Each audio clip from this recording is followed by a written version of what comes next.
Okay then, Dan, so the main issue now we saw with the driver was more to do with kind of where your right shoulder was going in the backswing, and as a result of that lack of turn, lack of depth in the backswing, that over the top moves. This is your left hand one here now.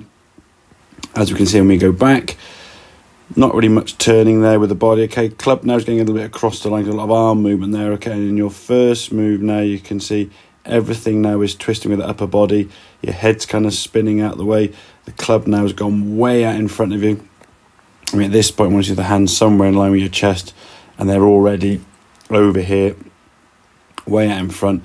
So because of that, as you come back into that golf ball now, your arms, your shoulders, your chest, everything now is swinging way to the left-hand side. And basically that results in a sort of combination of 2 or 3 shots. Either that sort of low ducky one you said you get where it goes low left, or if you try to add a bit of loft back to the club face, the big old slice.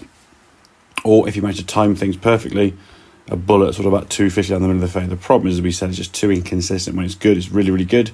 When it's not, it's going to be probably either 3 off a tee or a bit of a miss it, not very far down the fairway. So the feeling really for you in terms of your takeaway, as I can see me now moving your right shoulder, get this sensation in your right shoulder is getting back. So you can see sort of this position now, if you sort of put a line either side of your chest there, the hands now in front of your chest. If you want that sort of sensation, the body then rotates back to the top of the backswing. Okay, this position is a little bit over the top, as you can see, I sort of straighten the club out here, getting that club a bit more in line. But as you start back down, the main thing for you to focus on now is that this left hip is going to be sliding more towards target and not rotating, and the arms are going to be falling down. So as we start moving the club now back down towards the golf ball, the hips need to work. If you look at the arm movement here that you do produce, you can see here now, this is what we want to get the arms back in this position. We compare that to kind of where you get to in your downswing there.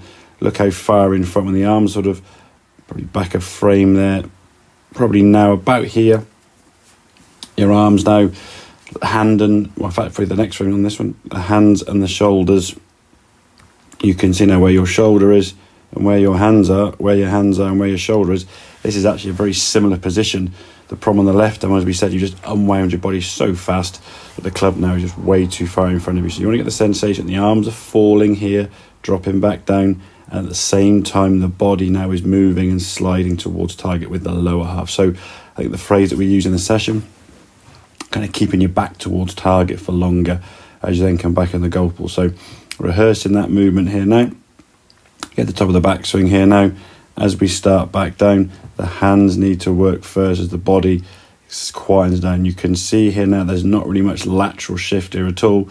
All you've really got now is basically your body twisting. So when you get the same position now with your hands below your shoulders, you can see where your hands are now. They're not in front of your chest. They've gone back in front. Now, have they gone back as far?